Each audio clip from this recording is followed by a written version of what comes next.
For most of its history, Atari was very clear about how games were supposed to be made. You built them inside the company, you shipped them on cartridges, and you decided what counted. By the early 1980s, something strange was happening around Atari's computers. The most interesting software wasn't always coming from Atari's own teams. It was showing up in envelopes, on discs, written by students, parents, engineers, and hobbyists who didn't work for Atari but clearly understood what their machines could do. Some of those programs were rough, some were brilliant, and a few would quietly go on to change the shape of video games altogether. Instead of shutting that door, Atari did something completely out of character. They opened it. Today, we're looking back at how Atari opened its doors to outsiders with the Atari Program Exchange, and how a mail order catalog became a proving ground in early home computing. So grab a disc, flip open the catalog, and join us for today's trip down memory card lane.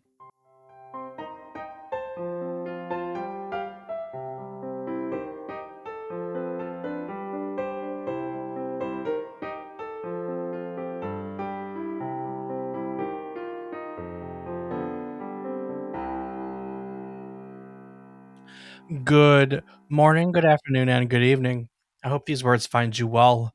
Hello, and welcome to the 286th episode of our video game history podcast, A Trip Down Memory Card Lane. Each week, we'll tell you a story relevant to the current week in gaming history. It can be about a game or the people who have created it. It can be about a console or the technology that brought it to life. We often talk about the companies that bring it all together, making our hobby video games a reality. While telling you each story, we hope to teach you something new about the topic, what it took from the world as its inspiration, or what it gave back to the world in its legacy. This week, we are talking about the Atari Program Exchange, a short lived but influential experiment that opened Atari's doors to outside developers and kind of quietly reshaped what home computer games could be in the 80s. From student projects and educational software to best selling games and even ideas that would echo through the rest of the decade, APX became a place where Atari stopped dictating what software should be and let the community show them instead. I'm David Casson, and as always, I'm joined by my co host, a guy who would absolutely submit a half finished game to Apex just to see if he could get away with it. He's my brother, Rob Casson. Rob, if Atari had handed you an open submission form in 1981, are you sending in something practical or something completely unhinged? Dave, I'm gonna play your game this time because we know my normal answer would be that I wasn't even born then. But you know what? I'm going for it. I'm gonna send something completely unhinged. Nice. Very nice. Any ideas? What's unhinged for 1981? D&D Mm, maybe. in some areas. How about TNT? Oh, rock and roll, AC/DC, baby. That's exactly right. All right. Well, we have a lot to talk about today with the program exchange. So before we get to it, why don't you share with our listeners what else came out during this week in gaming history? All right, well, starting it off, on February 21st, 1980, HAL Laboratory was founded in Japan, beginning what would become one of Nintendo's most important creative partnerships. Established by Mitsuhiro Ikeda, the studio initially focused on programming and technical support, assisting Nintendo during a period when the company was rapidly expanding into video games. HAL Laboratory played a key role in developing early hardware and software, including work on the NES and titles such as Balloon Fight and Earthbound. Over time, the studio became closely associated with creator Masahiro Sakurai, eventually giving rise to iconic franchises like Kirby and Super Smash Bros. From its technical roots to its later character driven successes, HAL Laboratory's founding marked the start of a studio that would quietly shape decades of Nintendo's history. There's a lot of history in that studio there. Oh, HAL Laboratories is fantastic. Yeah, you're a Smash fan. I mean, honestly, Earthbound's fantastic too. Earthbound is fantastic. I've been thinking about playing through the Mother series. I've never had an opportunity to do so, and now there's some decent fan translations. And yeah, I'll probably get back to Earthbound as part of it's in the series. So Yeah, and I've heard good things about Kirby as well. It's not my cup of tea, but hey, I'm not dissing anyone for their games. I played the first one when we did an episode on Kirby. It was not a big investment. Honestly, it was like 30 minutes of my time, maybe a little bit more to get through the whole game. And it's a platformer.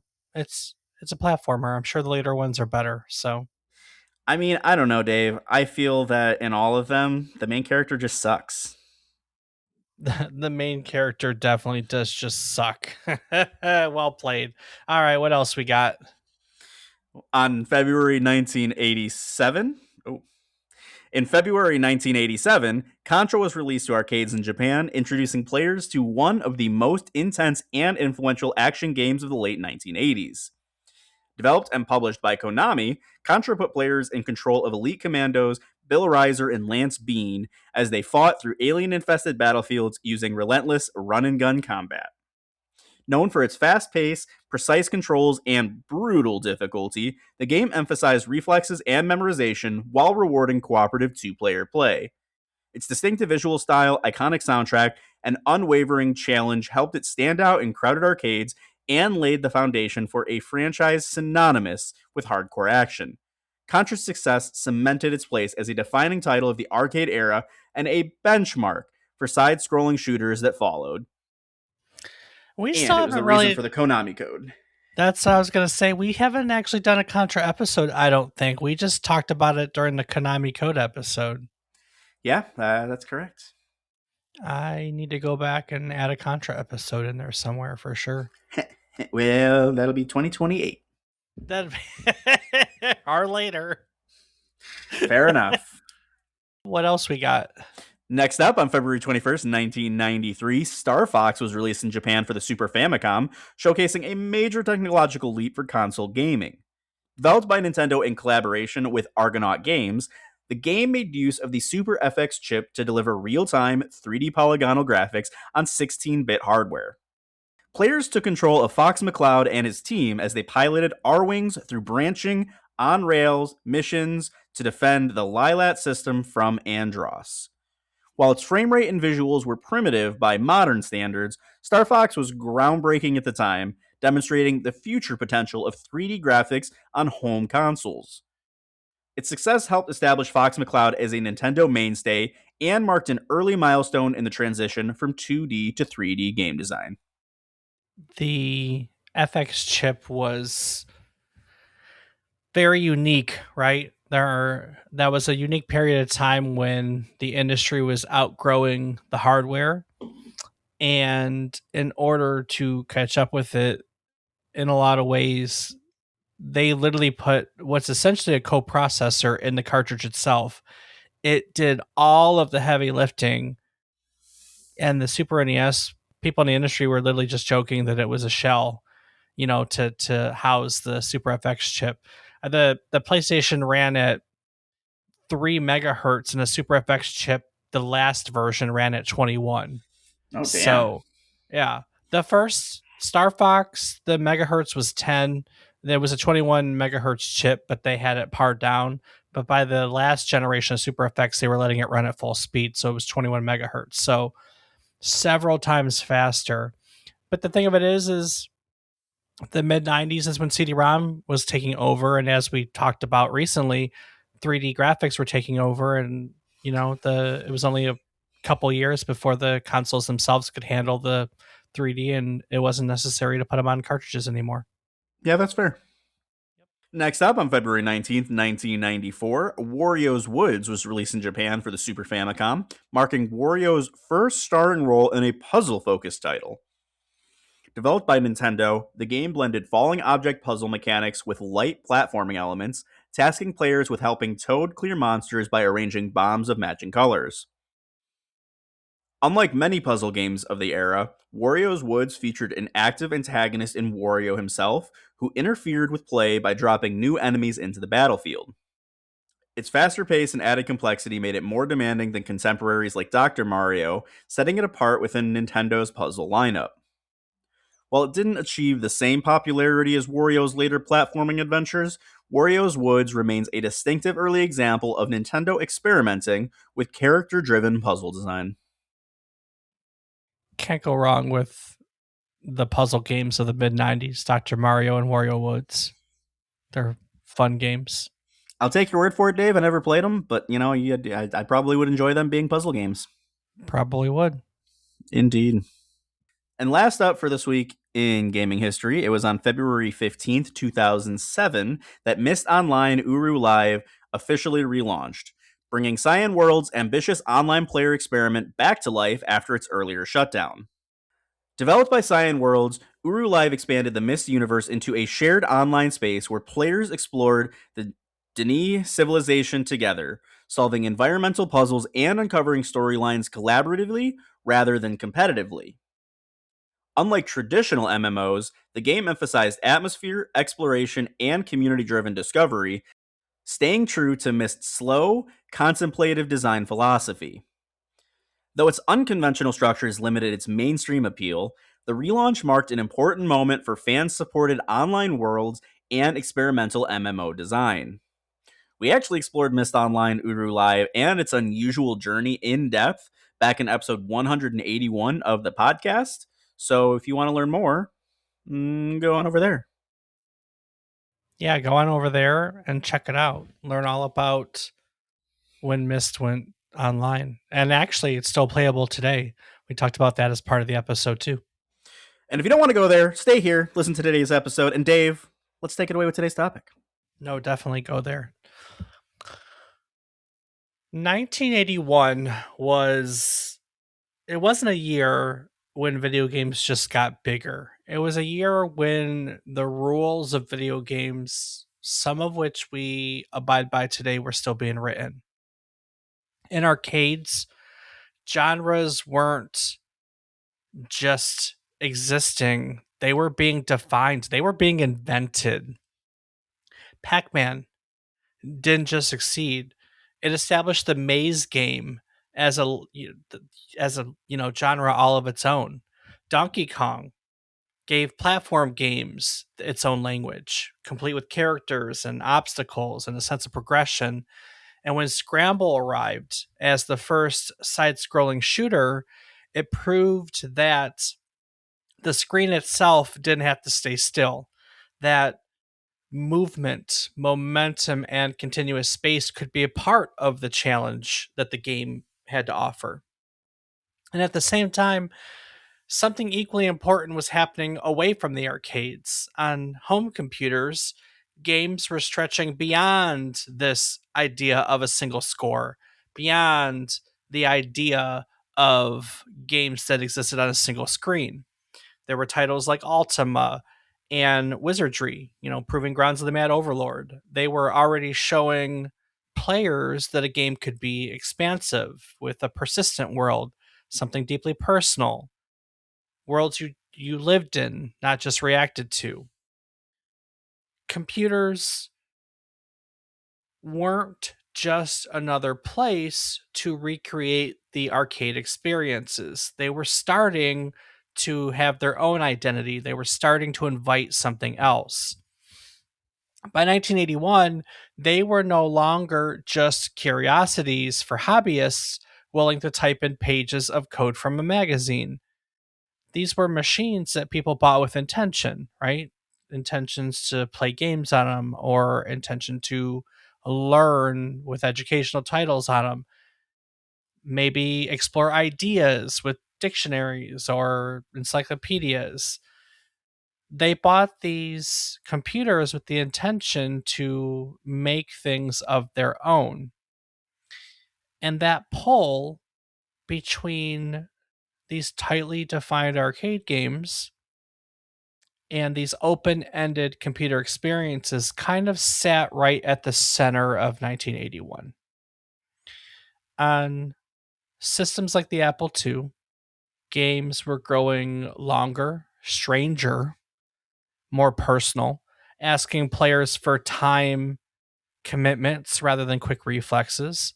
The Apple II wasn't built to dazzle, it was built to be flexible. Its graphics were simple, right? Sound was modest, but it was open, it was documented, and it was welcoming to experimentation. For the Apple II, you could write code, save data, modify programs, and come back tomorrow to pick up exactly where you left off. And that's why games like Ultima and Wizardry felt at home there. They didn't need the spectacle. They didn't need to flash in the pan like arcades, the single session. They needed memory, persistence, and the freedom to grow beyond that. On the other hand, the Atari 400, the 800, these 8-bit Ataris, they weren't built like their competitors. These weren't general purpose machines first and game machines second. They were designed from the ground up with custom graphics and sound hardware, the exact same way that Atari had successfully been building their arcade cabinets for years. Their computers had smooth scrolling, rich colors, and multiple moving objects on screen. None of it was clever programming. These features were all directly baked into the silicon itself. And when you turned on an Atari computer, you noticed the difference. When players saw Star Raiders running on an Atari computer, it didn't look like the future of just home computing. It looked like the future, period. It was fast, it was cinematic, it was alive in a way that no other personal computer could quite match. For lots of buyers, this alone justified the purchase. But Atari treated this hardware in the same way that it treated its arcade boards, and that is as a black box. Its technical documentation was limited. Its Atari withheld key system details. Their assumption was that Atari would remain the primary source of software, just as it had with the Atari 2600 that had been released a few years earlier. In these platforms, independent developers weren't banned, but they weren't exactly empowered either. If you wanted to know how the machine really worked, you were expected to figure it out yourself. And so inside these hobbyist communities, people managed to do just that. Magazines began publishing experiments and partial discoveries and clever workarounds. Programmers that monkeyed around with these systems would trade notes.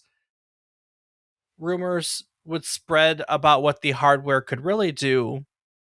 And the more Atari tried to control the machine, the more curiosity it generated. This is the environment where I started programming. We had an Atari computer, and I remember dad would bring home the magazines and books that would be like program in basic, and I would literally sit there and type out the entire code from this book to create these games, which I thought was the coolest thing ever, that these words could make a video game. I mean, I get that, Dave, but it's also crazy to me that there were games where you had to build it yourself. It's I like a mean, you board didn't game. You have got to to. put it all together. You didn't have to build it Some yourself. assembly required. There were plenty of games for people that didn't want to do it, but I just thought it was the coolest thing ever to write code in BASIC and make these games. And then from there, learning how to change it and what these changes meant is that's how programmers got their start back there then. I'm just saying, Dave, a video game with some assembly required on the box, that's crazy. Mhm. Well, it wasn't like that. It's not like you bought a game and had to type it in. They were literally these magazines that would just be like, make a racing game on page 25, or here's a platform game on page 40. uh, if there were games that you had to type in yourself, I don't know. I'm sure there were, but dad used to buy me those hobbyist books and magazines, and that's what I used to use for mine, for my programming start. So So again, Atari had this closed ecosystem, and that generated a lot of curiosity in the hobby community. And in time, that gap between the hobby community and Atari became obvious, right? Atari had essentially built a computer that invited experimentation, as most of the computers did, and then kind of locked the door. So there was this pressure that was building from every direction, right? From players who wanted better games and programmers who wanted access, and a market that was quickly realizing that computers weren't just for consuming software, they were also for making it. You had all these things coming together in this contradiction that just simply couldn't last forever. And that's where Dale Yocum comes in. Dale Yocum was 24 when he walked into Atari with a document full of application ideas and landed in a company that still thought like a game company first. In his own words, applications were very much an afterthought. Early on, he said that they weren't chasing a master plan. They were literally just throwing ideas at the wall to see what stuck. They were making personal finance tools and statistic programs. At one point, someone created a nuclear reactor simulator. If engineering said the world needs this, marketing would just nod and try to figure out how to sell it. But the move that ended up mattering the most wasn't another cartridge or disc or game, it was a pipeline.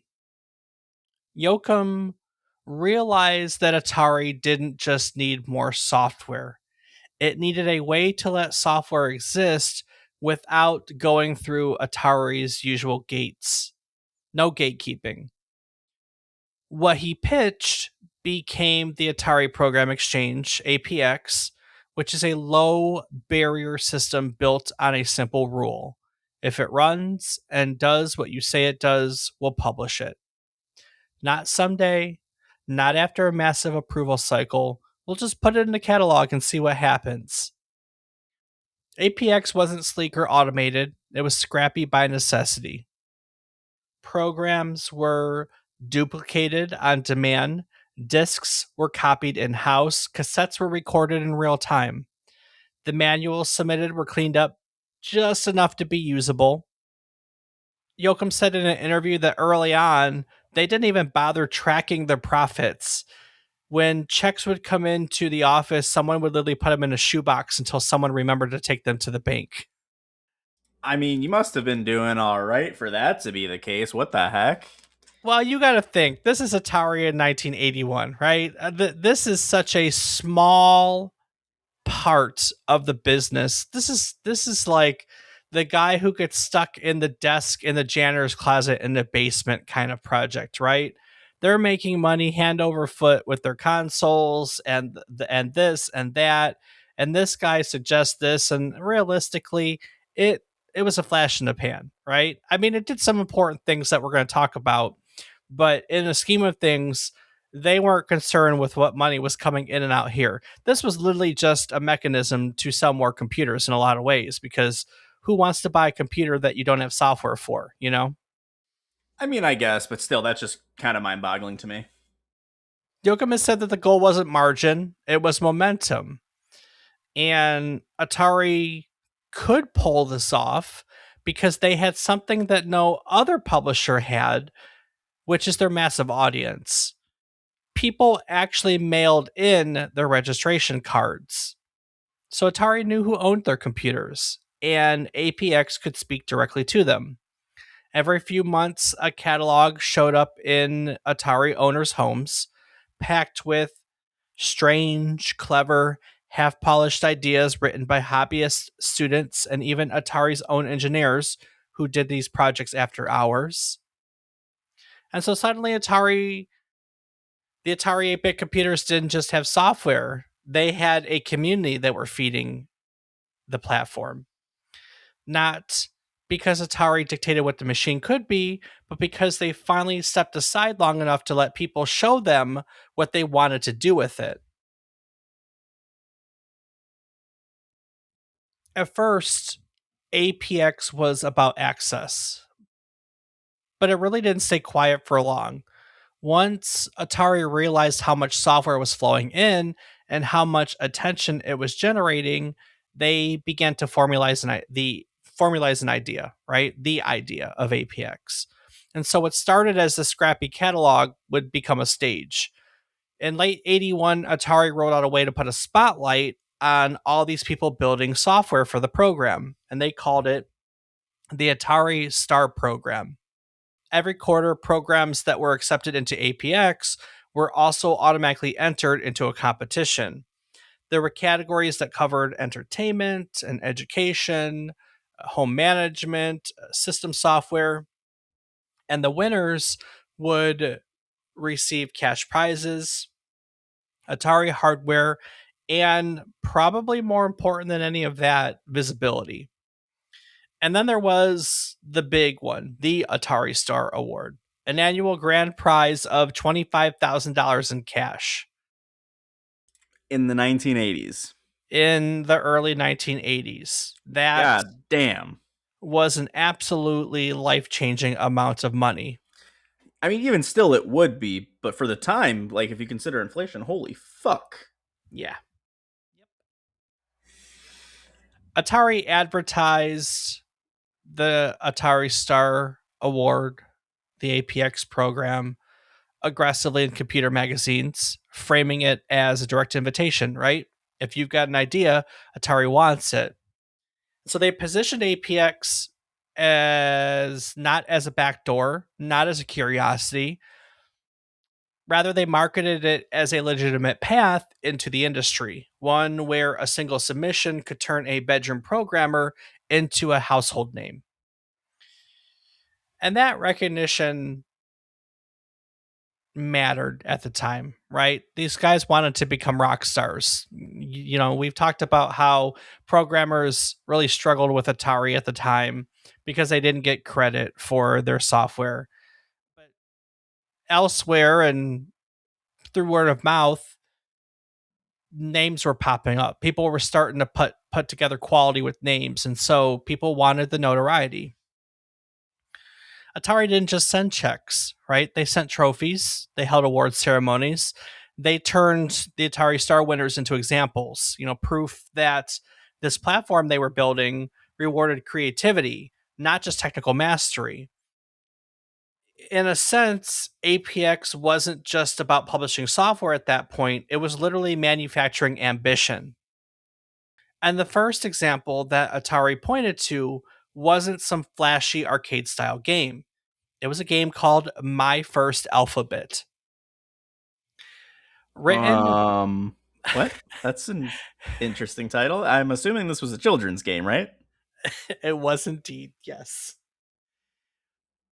My First Alphabet was written by Fernando Herrera and published through APX in 1981. It was an educational program designed to teach children their letters. Press a key, and the screen responded with words and images that began with that letter. It was simple on the surface, but purposeful by design.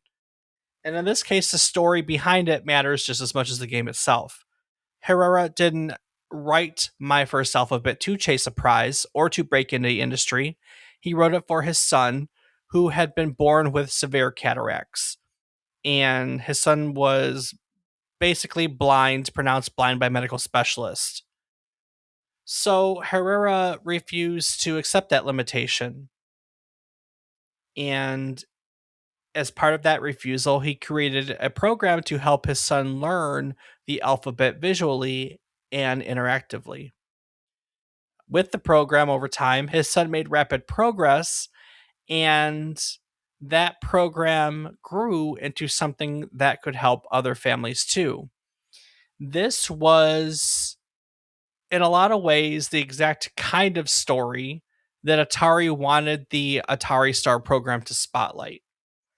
When My First Alphabet won the very first Atari Star Award, it didn't just validate APX as a distribution channel, it validated the idea that software written at home could matter, right? Educational software mattered, personal motivations mattered, and creativity didn't have to look like an arcade cabinet to be worth rewarding. Now, that $25,000 prize wasn't just symbolic to Herrera. He used it to found First Star Software, turning his what was likely going to just be a one-off APX submission into the foundation of a real company. And from there, they would release commercial releases like Astro Chase and Bristles, and eventually First Star would go on as a publisher. They published games like Boulder Dash and Spy vs. Spy. These are titles that are fixtures of 1980s home computing. And in this way, it was a smart choice, right? My First Alphabet is such a clean example of what Atari was trying to sell with APX, right? Not just the software, not just the prizes, the notoriety, a path into the industry. One where a single submission could move from a bedroom to a catalog to a career, right? Where the definition of what counts is wider than it had ever been in the arcade world. And so my first alphabet was only the beginning. Well, the first Atari Star Award showed that APX could surface deeply personal work. The next wave would prove that it could surface serious design ambition. One of the clearest examples of that was Eastern Front 1941, created by Chris Crawford and released through APX also in 1981.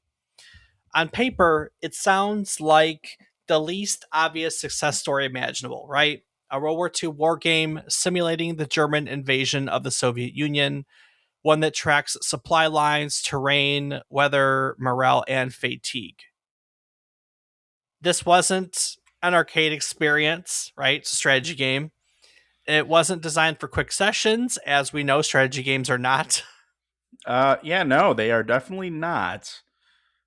Each turn represented a week of in-game time, and success depended on your planning, your encirclement of the enemy, your long-term strategy rather than quick reflexes. What made Eastern Front special wasn't just its depth, it was how it used the Atari computer itself. The game featured a smoothly scrolling map, something Crawford would later describe as impossible on most other home computers of the time. And it had an artificial intelligence system that used spare processing cycles to continuously refine its plans while the player entered orders, which is mind boggling for 1981.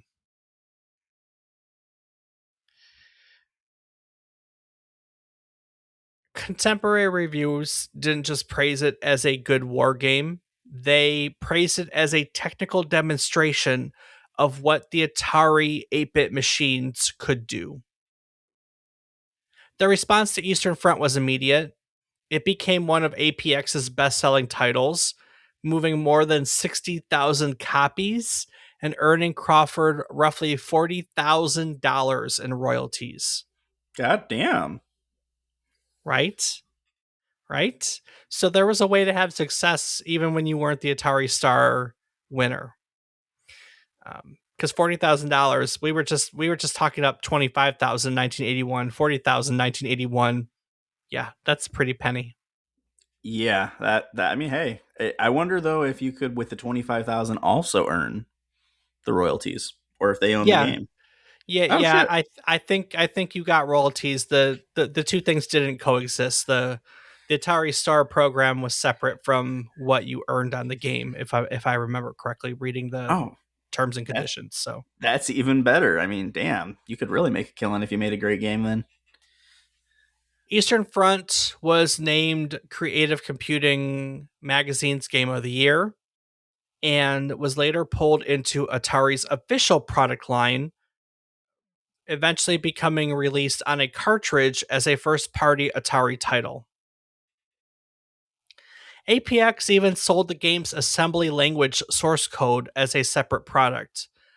That wasn't an accident, it was by design. It sent a message. This wasn't just software to be consumed. APX isn't just here for, your entertainment purposes. This was software meant to be studied, learned from, and built upon. We are here for your education as well. Taken together with My First Alphabet, Eastern Front showed the full range of what APX was enabling: educational tools, deeply personal projects, and technically ambitious games could all coexist and be rewarded on the same platform. If Eastern Front proved that the program could support serious long form design, Caverns Caverns of Mars proved something just as important: that APX could launch raw talent. Written in 1981 by Greg Christensen, then still a high school senior, Caverns of Mars arrived at APX in the most unassuming way possible, as a disc in the morning mail. By lunchtime, it was being shown to Atari's president. By the end of the day, legal was reaching out to its creator. The game itself felt immediately different from most home computer shooters of the time. Inspired by Scramble, the side scrolling shooter, Caverns of Mars flipped the perspective vertically, sending players plunging down into a Martian cavern before forcing them to reverse course and escape. It was fast, tightly paced, and demanding, built around careful movement, fuel management, and precision rather than endless firepower. It was a really nice twist on a popular genre at the time. Critics didn't treat it like a good amateur effort, they treated it like a professional release. Reviewers called it addictive, arcade quality, impeccably paced. Uh, they frequently noted Christensen's age with disbelief rather than condensation, which was real nice. Players agreed. Caverns of Mars became the best-selling title in the history of the Atari Program Exchange, earning Christensen $18,000 in the first 2 months of its submission, followed by more rewards, more royalties, and another game that was eventually promoted into Atari's official product line. Caverns of Mars was actually the first APX title to make that jump, released on disc and then later cartridge. Like Eastern Front, the success of Caverns of Mars sent a clear message. APX wasn't just a side channel for odd experiments. It was a legitimate proving ground, one where a single submission could turn a student, a hobbyist, or a dad bedroom programmer into a recognized developer almost overnight. And Atari didn't stop with these few success stories. The following year, in 1982, the Atari Star spotlight shifted again, this time with a game called Typo Attack. On paper, it doesn't look like an obvious winner. Typo Attack was an educational typing game built around a single screen and a keyboard instead of a joystick. Enemies advanced down columns, and the only way to stop them was to type the correct letter fast. It wasn't flashy, it wasn't cinematic, but it was clever in a way that fit the moment perfectly. The person behind it, David Buehler, was just 17 years old. God Typo damn, a lot of Attack, young guys. well, it was a young industry. That's fair. Typo Attack won the 1982 Atari Star, earning Buehler the same $25,000 prize that had launched My First Alphabet the year before. And once again, Atari leaned into the message. They advertised it not as a novelty. They got the word out there that this was proof that APX could surface serious software, written by teenagers, no less. A software that blended learning and play in ways that Atari's cartridge division simply wasn't built to pursue or wasn't pursuing at the time. So there's a pattern that starts to emerge, right? APX isn't just rewarding arcade skill or technical showmanship. It's kind of rewarding ideas that make their computer feel differently from a console. Typo Attack turned typing itself into a game mechanic, quietly reinforcing the notion that the keyboard wasn't a barrier, it was the point. Like My First Alphabet, Typo Attack didn't stay confined to APX. Atari pulled it as well into the official product line, released it on cartridge in '84, further blurring the lines between, community software and real Atari games. And like Fernando Herrera before him, David Buehler didn't stop there. After Typo Attack, he went on to publish additional action titles through APX, showing that the program wasn't just a finish line, it was a launch pad. APX was producing award winners. Those winners were becoming Atari products, and the people behind them were, in several different instances, continuing on as full time developers. You know, Rob, what I love about the Atari Program Exchange is that it rewarded ideas, not flashy arcade reflexes, just people finding new ways to use the computer. Right. APX wasn't saying be the best, it was saying show us something interesting. Exactly.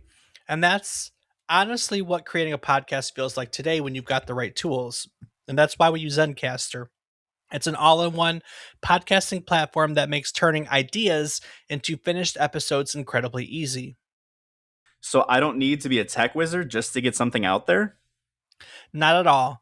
You log in through your browser, hit record, and you're instantly capturing studio quality audio and up to 4K video. There's no complicated setup, no fighting the tools before you even begin. Okay, but what if something goes wrong mid recording? Early home computers weren't exactly forgiving. Well, here, Zencaster can really help. It uses multi layered backups, so even if your connection drops, your recordings stay safe and the highest quality. Your work does not disappear. And editing? I'm guessing I don't have to rewrite the whole program just to clean things up. Nope. Zencaster's post production tools automatically remove background noise, trim filler words, and balance your audio. The polish happens without getting in the way of an idea. All right, but once it's done, how do I get it out to the people? Well, that's the best part. Zencaster also lets you distribute your podcast directly to platforms like Spotify and Apple Podcasts, all from one dashboard. From recording to release, everything's in one place. So less gatekeeping and more sharing. Exactly. Go over to zencaster.com/pricing and use our offer code, all one word, memory card lane, and you can get 30% off the first month of any Zencaster paid plan. If you've got an idea that you want to put into the world, this makes it easier than ever to start. Well, that sounds like the modern version of APX. I would agree. Head over to Zencaster, use our offer code, all one word, memory card lane, and you can get 30% off your first month. All right. With that, let's talk more about the exchange. Dave, were there any other notable games made through the program? Well, let's start with 1983 Atari Star. That award went to Getaway, a crime themed maze game designed by Mark Reed that was published through the exchange throughout 1982. Unlike many APX titles built around a single screen or a narrow mechanic, Getaway took place across a large multi directional scrolling city map made up of 35 connected screens. Players could drive through neighborhoods, industrial areas, bridges, even an airport, collecting money and valuables while managing fuel, time, and escalating police attention. Progression was tied to completing objectives within a single day night cycle, with with the police behavior becoming more aggressive as the player accumulated cash. Reed actually built the city itself using a custom basic program that allowed him to scroll around the map and design it piece by piece. That scrolling system was directly inspired by Eastern Front, applying the same technical ideas to a non war game setting. Earlier versions of Getaway, if you're lucky enough to have find them, included recognizable police themed television music, but those elements were eventually removed before submission due to copyright concerns. Getaway won first place in the entertainment category and would eventually go on to win the Atari Star Award in '83. So another $25,000 winner. Atari promoted Getaway more heavily than most APX titles, including selling large printed city map posters and ads in retail catalogs beyond their mail order catalog. Probably because this was the most game out of all the Atari Star ones, right? Plans to further expand the game's reach were curtailed, though, as the video game market would collapse later that year. We know the crash of 83. And that made Getaway the final Atari Star Award winner before the APX program would end up shutting down. One of the most influential titles to come out of the APX would arrive quietly the same year in 83. Dandy was a dungeon crawl maze game written by John Howard Pavlovich and published through APX, right? It was designed as part of his undergraduate thesis at MIT. Dandy supported up to 4 players simultaneously, making it one of the earliest examples of cooperative multiplayer in a video game. And in Dandy, you explored a series of alphabetically labeled dungeon levels. You would fight monsters, collect keys, unlock doors, manage your food, manage bombs, and you would all work together to reach the exit, to the next level. Each player was armed with a bow and unlimited arrows, and basically that game introduced mechanics that would later become standard in dungeon crawlers, including monster generators, funnel traps, and on-screen revivals that would allow fallen players to rejoin the group. Damn, that sounds pretty cool. It was. Unlike many other computer games of the period, Dandy was designed from the start around this concept of shared play. When multiple players were active, the screen would scroll based on the group's average position.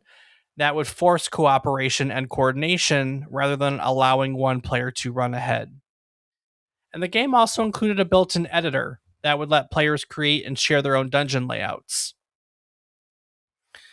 He continued refining the game after he was hired in to Atari's research division. Eventually, he would work on other projects like an unreleased Atari computer called the Sierra and a sound chip.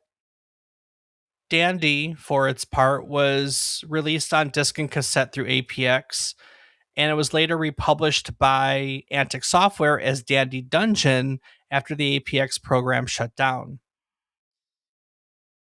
Dandy's influence extends well beyond this Atari 8-bit computing line, and we've talked about it before. In 1985, Atari Games released Gauntlet. It's a title whose core structure, cooperative dungeon crawling, constant enemy pressure, shared screen space, and survival through resource management, all closely mirror ideas that were introduced in Dandy. Again, we've already spent time with that lineage. Episode 166, if you want to learn all about it. But what matters here is the direction of influence, right? It's a student project published through APX that feeds directly into what is later one of the most recognizable arcade games in that decade. Gauntlet was, a juggernaut in its own respect. By late 83, though, the context around APX had changed.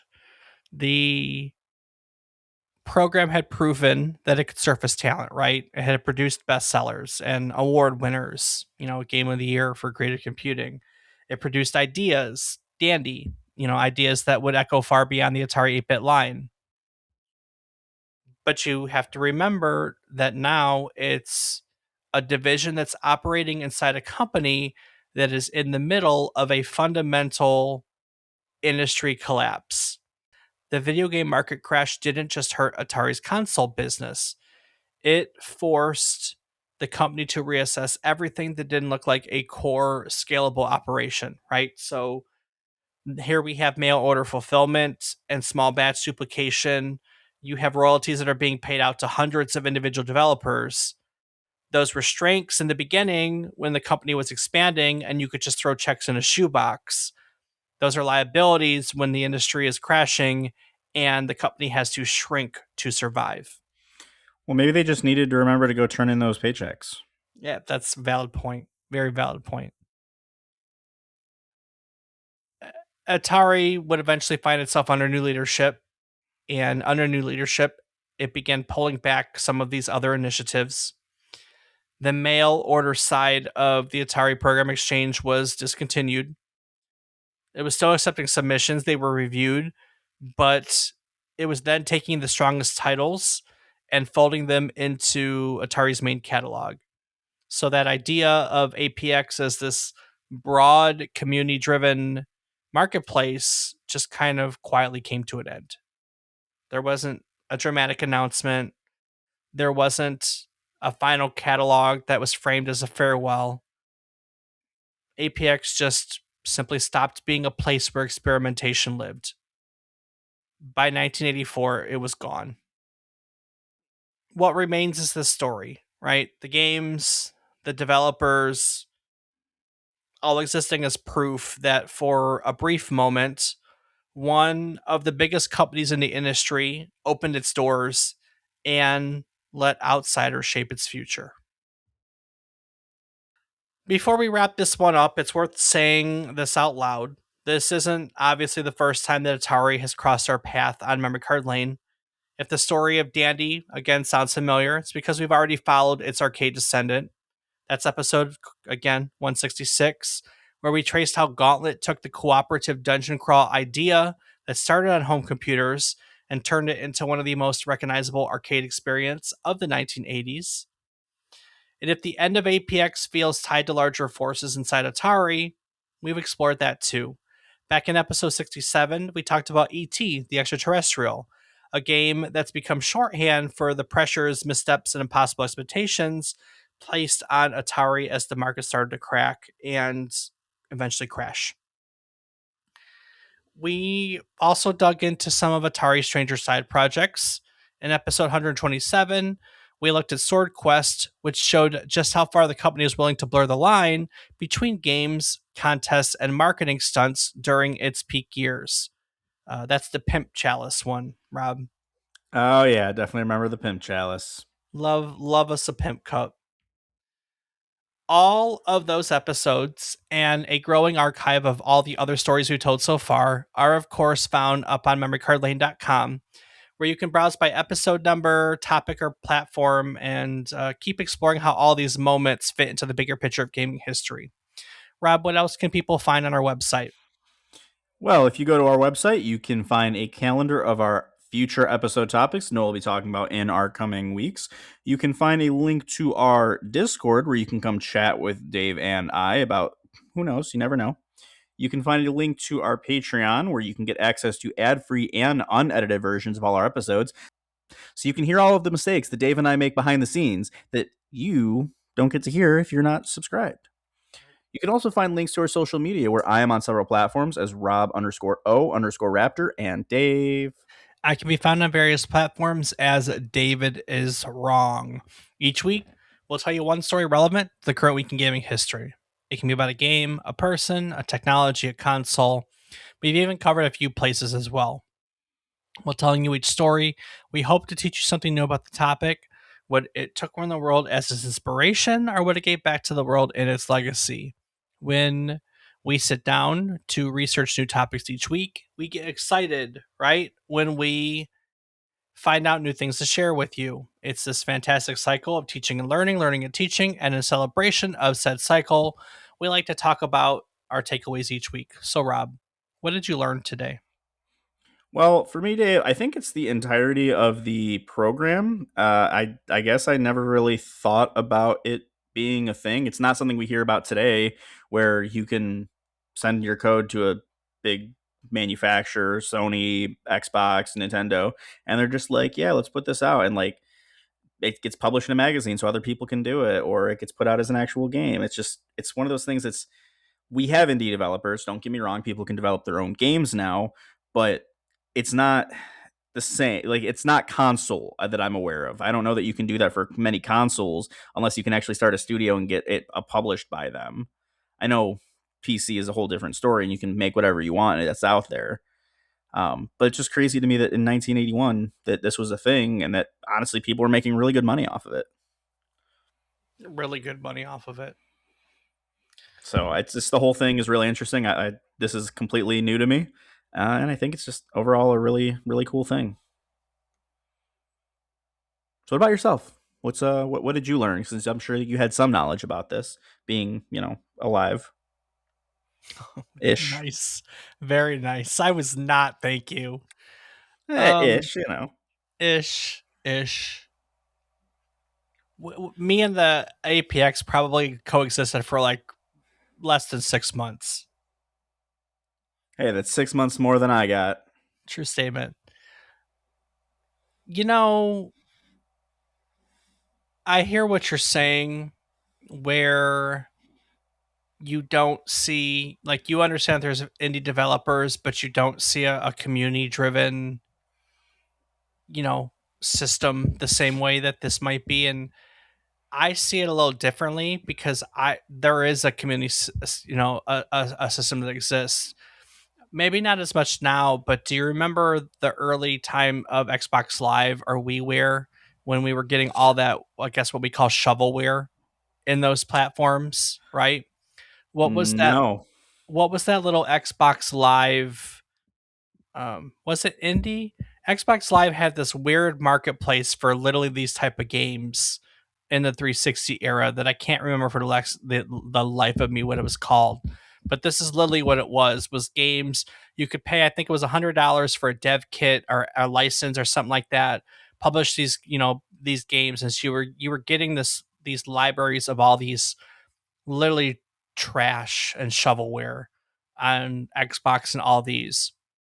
And I Are you guess talking like the original Xbox or like 360? it extended in the 360 era. I think it died out for the Xbox One era, but it existed in the 360 era for sure. I Um, definitely don't recall that, and that's I was thinking maybe it was from before I started playing Xbox, but yeah, that does not ring any bells to me. I mean, I remember crazy wild games like Goat Simulator. no, So unless that's part of that, but like I honestly don't know what you're talking about. no, there was definitely a little indie, like a little part to the Xbox Live store. I don't even know if it was part of the Xbox Live store that was for really weird game ideas made by like people in their house type deal. It was I call it shovelware because that's the Wii did that phenomenally, where you had baskets of Wii games that were just nothing. They were so bad. In any case, regardless, I see this as the precursor to all that, right? It is the precursor to any sort of distribution model where just your average person who didn't have a big studio could get themselves into the market. Um, that's shareware eventually. That's indie distribution. This is an idea that was probably ahead of itself in a lot of ways, but it was interesting because I didn't really know this existed. I knew of the games. We did an episode on Dandy. I've heard of Typo Attack and Eastern Front and Caverns of Mars. I've have a firsthand experience with. So, but I never really paid attention to what the program exchange was.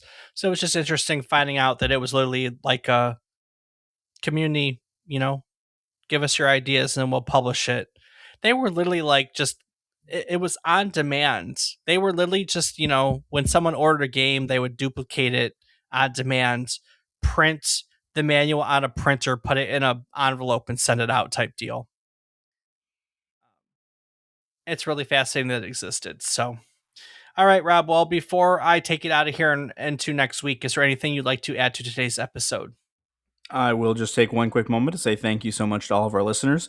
It means the world to us to have you along as we discover new crazy learnings about all of these old things. So thank you.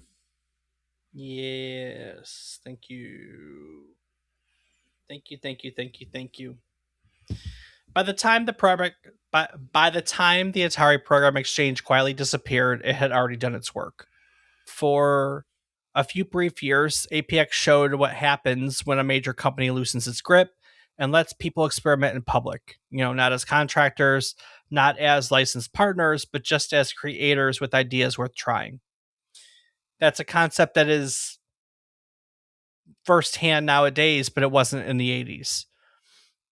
The games that came out of it weren't unified by genre or polish or even ambition. They were unified by permission, right? Permission to be educational, permission to be personal, permission to be strange, slow, cooperative, or just even unfinished in ways that traditional publishing didn't allow for.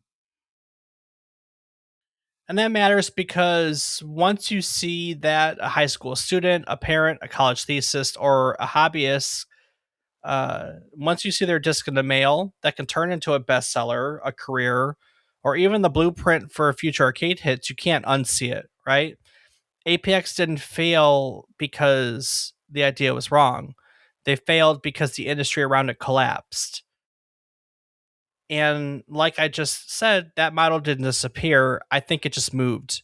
You can trace its DNA forward into shareware and into the mod scenes, into early distribution, and eventually into this modern idea that we're at now where games don't need permission to exist before they're worth paying attention to.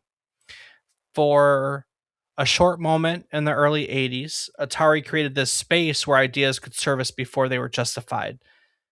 That space didn't survive the video game crash in 1983, but the idea behind it definitely did. Because once games had been allowed to arrive that way, there was simply no going back. Next week, we are trading catalogs and disc mailers for crops, calendars, and a quiet little valley. When Stardew Valley launched 10 years ago in 2016, it looked simple on the surface, a pixel art farming game inspired by Harvest Moon. But behind that calm routine was a 4-year solo development effort, a creator teaching himself art, music, and programming, in a game that quietly redefined what a modern indie success could look like. We'll talk about how one person built this entire world from scratch, why players connected so deeply with its systems of time, work, and community, and how Stardew Valley became less about winning and more about choosing the kind of life you wanted to live inside the game. So join us next week as we dig into the creation, context, and unlikely rise of Stardew Valley on our next trip down memory card lane. Do the thing. Dip-a-dip-dap-dap-dam-doo-ow.